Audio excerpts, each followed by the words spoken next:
আজকে শেয়ার করব এই সিজনের বেস্ট একটি রেসিপি কাঁঠালের বিচি দিয়ে শুটকি ভুনা। এই তরকারিটা রান্না করলে ভাতটা একটু বাড়িয়েই রান্না করতে হবে, কারণ এটা দিয়ে অল্প ভাত খেয়ে মন ভরবে না। আর যারা শুটকি খেতে পছন্দ করে না তারাও চেয়ে চেয়ে খাবে এই তরকারিটার স্মেল পেলে। তো ফ্রেন্ডস, আমি তৃপ্তি আর তোমরা দেখছো তৃপ্তির রসুই ঘর। তাহলে চলো রান্নাটা শুরু করে দিই। প্রথমেই দেখো আমি কাঁঠালের বিচিগুলোকে সাদা চামড়া এবং লাল চামড়া উঠিয়ে এরকম লম্বা লম্বা করে টুকরা করে নিয়েছি।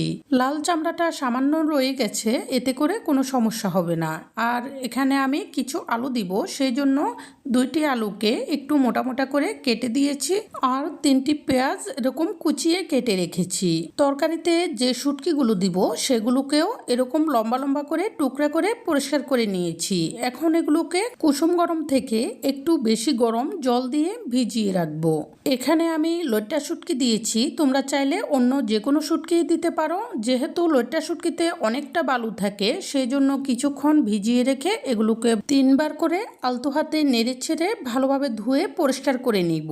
এখন চুলায় একটি কড়াই বসিয়ে দিব আর কড়াইয়ে দিয়ে দিব 1/2 কাপ পরিমাণ সরিষার তেল। তোমরা চাইলে এখানে সয়াবিন তেল দিতে পারো, কিন্তু সরিষার তেলটা দিলেই শুটকি ভুনাটা খেতে বেশি মজার হয়। এখন তেলটা ভালোভাবে গরম হয়ে গেলে আমি কেটে রাখা পেঁয়াজগুলো দিয়ে দিব। পেঁয়াজগুলো দিয়ে নেড়ে চেড়ে একটু ভেজে নিব। খুব বেশি ভাজবো না, ভাজতে ভাজতে পেঁয়াজগুলো ব্রাউন কালার হয়ে গেলে এরপর এখানে দিয়ে দিব কেটে রাখা কাঁঠালের বিচি এবং আলুগুলো। এগুলো দিয়ে এখানে দিয়ে দিব 2 চা চামচ মতো লবণ এবং 1/2 চা চামচ হলুদের গুঁড়ি। এখন চুলার আগুনটি মিডিয়াম আঁচের থেকেও কমিয়ে রেখে একটু সময় নিয়ে নেড়ে নেড়ে এগুলোকে একটু ভালো করে ভেজে নিব। ভালোভাবে ভাজার কারণে কাঁঠালের বিচি থেকে সুন্দর একটা স্মেল বের হবে, এটি তরকারির স্বাদ বাড়িয়ে দিবে। এ পর্যায়ে তোমাদের কাছে একটি রিকোয়েস্ট রাখছি, তোমরা যারা আমার চ্যানেলে নতুন, ঘরোয়া সকল ধরনের রান্নার সহজ এবং সুস্বাদু রেসিপি পেতে আমার চ্যানেলটি সাবস্ক্রাইব করে রেখো। আর যারা আগেই সাবস্ক্রাইব করে রেখেছো তাদের জন্য থাকবে অনেক ভালোবাসা। কাঁঠালের বিচি এবং আলুগুলোকে ভালোভাবে ভেজে নেওয়ার পর এখানে শুটকিগুলো দিয়ে দিয়েছি আর 1 চামচ হলুদের গুঁড়ি দিয়ে দিয়েছি। এখন এই শুটকিগুলোকে আলু কাঁঠালের সাথে আরও কিছুক্ষণ ভেজে নিব।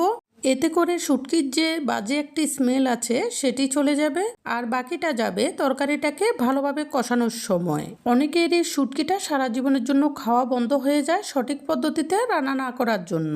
এভাবে ভাজার পর যখন এগুলো লাল লাল হয়ে যাবে, এই পর্যায়ে 2 চা চামচ মতো মরিচের গুঁড়ি দিয়ে কিছুটা জল দিয়ে দিব। এখানে মরিচটা তোমরা তোমাদের পছন্দ অনুযায়ী বাড়িয়ে কমিয়ে দিতে পারো, কারণ শুটকির তরকারিটা অনেকেই একটু ঝালঝাল করে খেতে পছন্দ করে। এ পর্যায়ে চুলার আগুনটি কমিয়ে রেখে নেড়ে নেড়ে এগুলোকে ভালোভাবে কষিয়ে নিব, একদম লাল লাল হয়ে যাওয়া পর্যন্ত।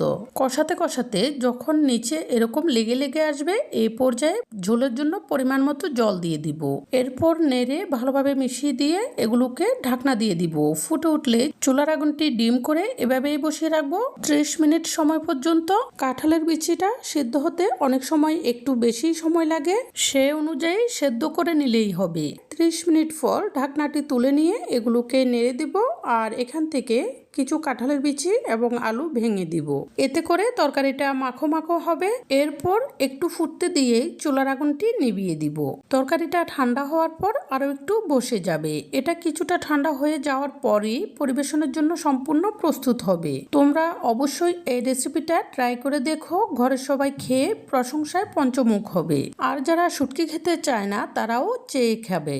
যদি রেসিপিটি পছন্দ হয়ে থাকে অবশ্যই লাইক, কমেন্ট এবং সাবস্ক্রাইব করে সাপোর্ট করবে আরও নতুন নতুন রেসিপি উপহার পাওয়ার জন্য। এই বলে আজকের মতো এখানে বিদায় নিচ্ছি। পরবর্তীতে চলে আসব নতুন কোনো রেসিপি নিয়ে। সেই পর্যন্ত সবাই ভালো থেকো।